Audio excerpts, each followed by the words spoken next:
There are prayers that tear open the heavens. There are words that are not born in the mind, but in a heart awakened to something greater than life itself. And few phrases carry as much spiritual weight as the one John Wesley repeatedly prayed before God. Lord, do not let me live uselessly. This was not a common request. It was not the prayer of someone who merely wanted to survive, pass through life, build a story, and move on. There is a holy unrest that is born when this prayer begins to echo within the soul. Lord, do not let me live uselessly. It does not allow the heart to remain comfortable. It refuses a life on autopilot. It rejects a faith that only occupies space on Sundays. This prayer creates a discomfort that is not anxiety. It is calling. It is as if God begins to touch precisely the place where you learned to settle. John Wesley understood that the greatest enemy of the spiritual life is not open sin, but empty existence. A life full of activity, yet without eternal direction. A faith that believes but does not surrender. A routine that repeats itself but never transforms. That is why his prayer was not to live longer, nor to live better, but not to waste what had been given to him.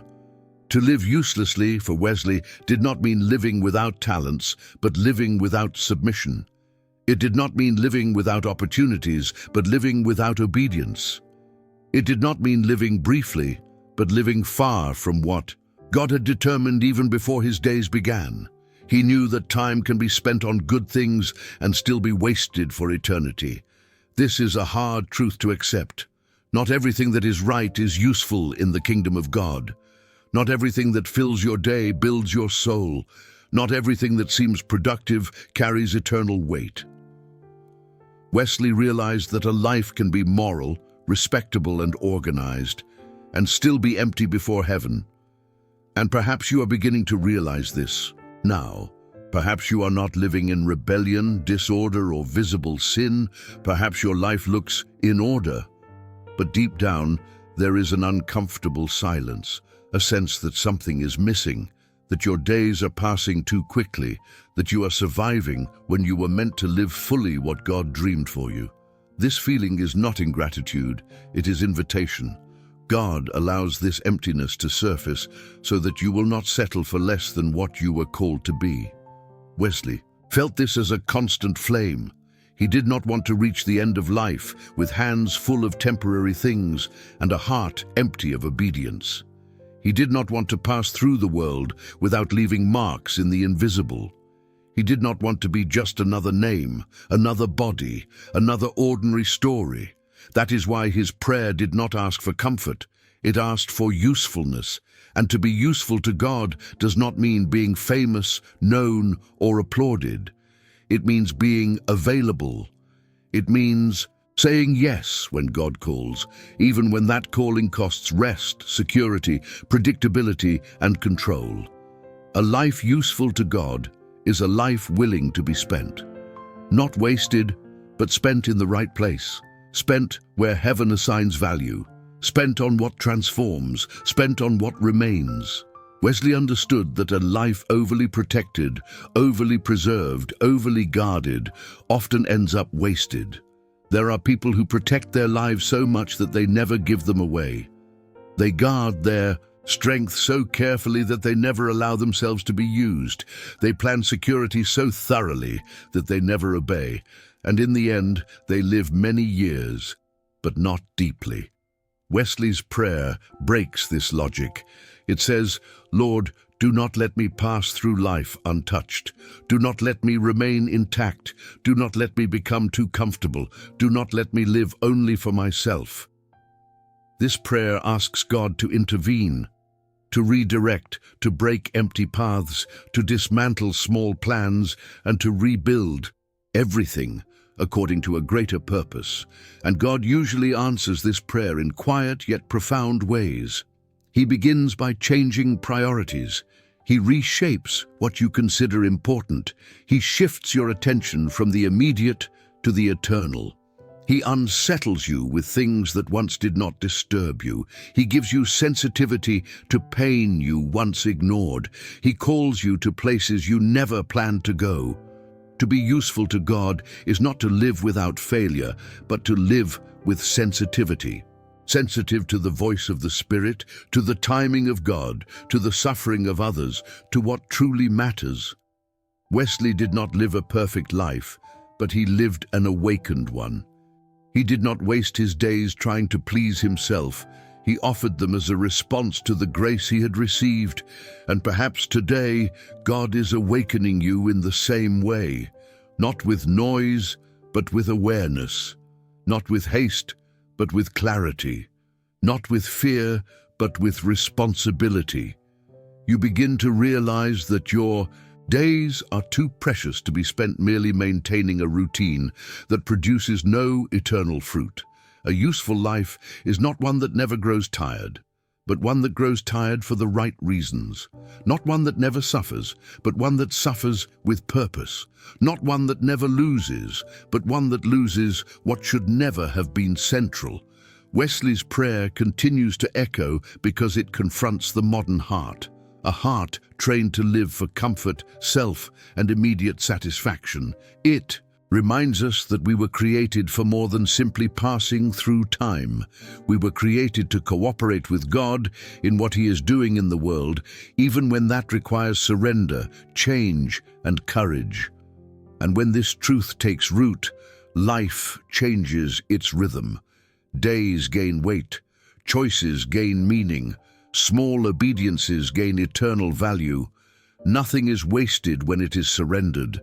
Nothing is useless when it is placed in God's hands. This was the cry of a man who understood that the greatest danger of existence is not failure. It is living without purpose. It is wasting the breath God placed within him. It is crossing through life, accumulating days, but not eternity. Wesley knew that uselessness is not a lack of movement, but a lack of direction. Many run, few know where they are going. Many work, few understand why. Many fill their time, few fulfill their calling. Many fill their days, few fill heaven.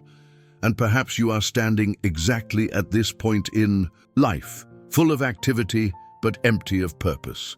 Full of tasks, but inwardly exhausted. Full of goals, but without spiritual direction.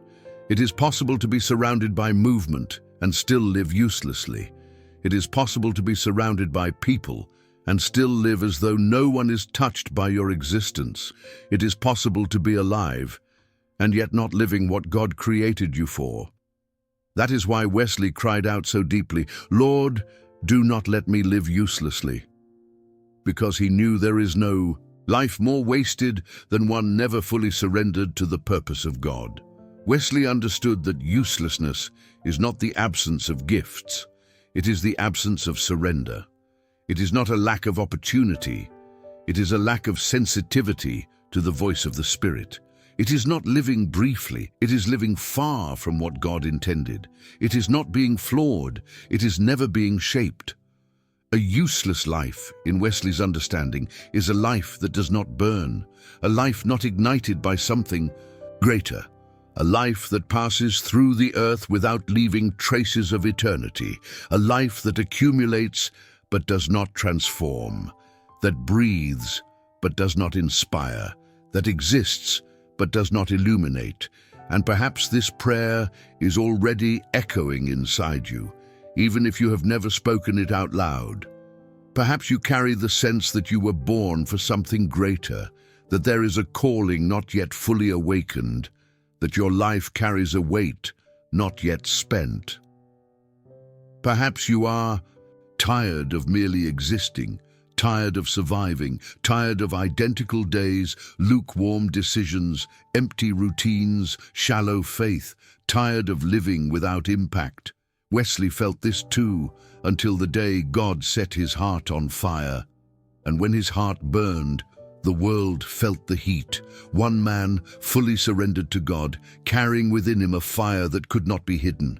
And this is what he desired for everyone. A life that does not pass unnoticed in heaven. A life that God looks at and says, This existence was not wasted, because a useless life is not one that failed, it is one that never fully placed itself in the hands of God. Wesley understood that God is not looking for perfect people, but available ones, people who say, "Here I am," people who allow themselves to be used, shaped, broken, and rebuilt, people who prefer the pain of transformation to the comfort of stagnation, people who choose a living path over an easy one. That is why he prayed not to live uselessly, because uselessness is living without God at the center. It is living without leaving marks in the spiritual realm. It is living without allowing the touch of God to touch others through you.